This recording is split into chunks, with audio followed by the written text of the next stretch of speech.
샬롬. 2024년 7월 18일 더일 묵상 나눕니다. 남의 이야기가 아닌 나의 이야기라는 제목으로 함께 나눌 말씀은 예레미야 33장 14, 15, 16절이에요. 여호와의 말씀이니라. 보라, 내가 이스라엘 집과 유다 집에 대하여 일러준 선한 말을 성취할 날이 이르리라. 그날 그때에 내가 다윗에게 한 공의로운 가지가 나게 하리니 그가 이 땅에 정의와 공의를 실행할 것이라. 그날에 유다가 구원을 받겠고 예루살렘이 안전히 살 것이며 이 성은 여호와는 우리의 의라는 이름을 얻으리라. 아멘.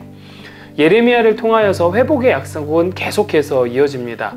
14절에서 여호와 하나님께서 이스라엘 백성들에게 일러준 선한 말을 성취할 날이 이를 것이라고 말씀합니다. 여러분, 선한 말은요, 좋은 일, 선하고 아름다운 일로도 번역돼요. 바로 구원의 약속이고 구원의 실행이죠. 당시 이스라엘 백성들은요, 하나님의 구원 약속을 자신들의 고향으로의 귀환으로만 생각했겠지요. 하지만 이것은 구원의 단편일 뿐 하나님의 그 선한 말의 성취는 이스라엘 백성의 귀환으로는 끝나지 않았습니다. 다윗에게서 한 공의로운 가지가 날 것을 선포하시고 그가 이 땅에 정의와 공의를 실행할 것을 선언하고 계시는 거죠. 그리고 그날에 구원이 임할 것도 약속하고 계십니다. 아울러 레위인들을 통해 하나님을 향한 온전한 예배 회복도 말씀하고 계세요. 오늘 말씀이 바벨론이 남유다를 마지막으로 공격할 때 선포된 거거든요. 그렇다면 국가적으로 민족적으로 가장 심각한 위기 상황입니다. 하나님께서는 남유다 백성의 죄를 심판하시고 멸망으로 끝나셔도 되는데 다윗의 자손 메시아를 통한 궁극적인 구원과 회복까지도 약속하시고 있단 말이에요. 왜 굳이 이러한 회복의 약속을 계속 말씀하시는 것일까요? 어쩌면 당시의 사람들은요, 이런 하나님의 이야기가 그저 먼 나라 이야기로 전혀 와닿지도 않고 현실적인 전쟁 상황에서는 자신의 구원만을 생각했을 겁니다.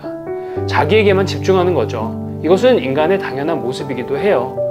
그런데 왜 굳이 주님께서는 이러한 환경에서 은혜로운 회복을 약속하고 계시는 것일까요? 당신의 영원하고 신실한 사랑을 바로 저에게, 여러분에게 보여주기 위해서라면 어떤 마음이 드세요? 여러분, 오늘 예레미야를 통한 회복의 약속은요, 420년 전 다윗에게 한 약속의 확증이었고 600여 년 후에 이 땅 가운데 현현하신 하나님의 본체인 예수 그리스도를 통해 성취되기 시작했다는 겁니다. 이렇게만 봐도 1000년이 넘는 시간 동안 하나님께서는요, 단 한 번도 자신의 뜻을 철회하거나 후회하심 없이 자신의 계획을 신실하게 실행해 오셨어요. 그런데 사실 이 약속과 계획은 아주 먼 옛날부터 저와 여러분들을 향한 영원한 사랑과 변질되지도 변하지도 않는 사랑으로 실행되어 온 것을 믿으십니까? 저는 이 부분을 묵상하면 묵상할수록 하나님의 오래 참음과 신실하고 영원하시며 변질되지 않는 사랑은 결코 우리 인간의 생각이나 경험과 지식과 이성으로 설명될 수 없다는 것을 깨닫게 됩니다.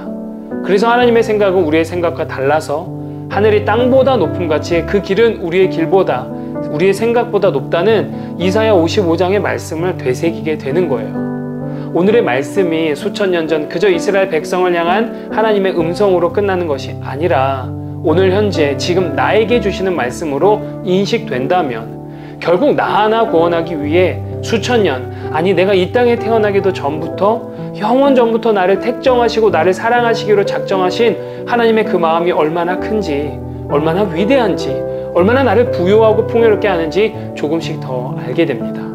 아, 이런 계획을 가지고 하나님은 온 우주를 뚫고 온 역사의 시간을 관통하셔서 내게 오셨구나 하고 고백할 수밖에 없는 거예요. 결국 이 모든 말씀은 남의 이야기가 아닌 나의 이야기가 되는 것입니다.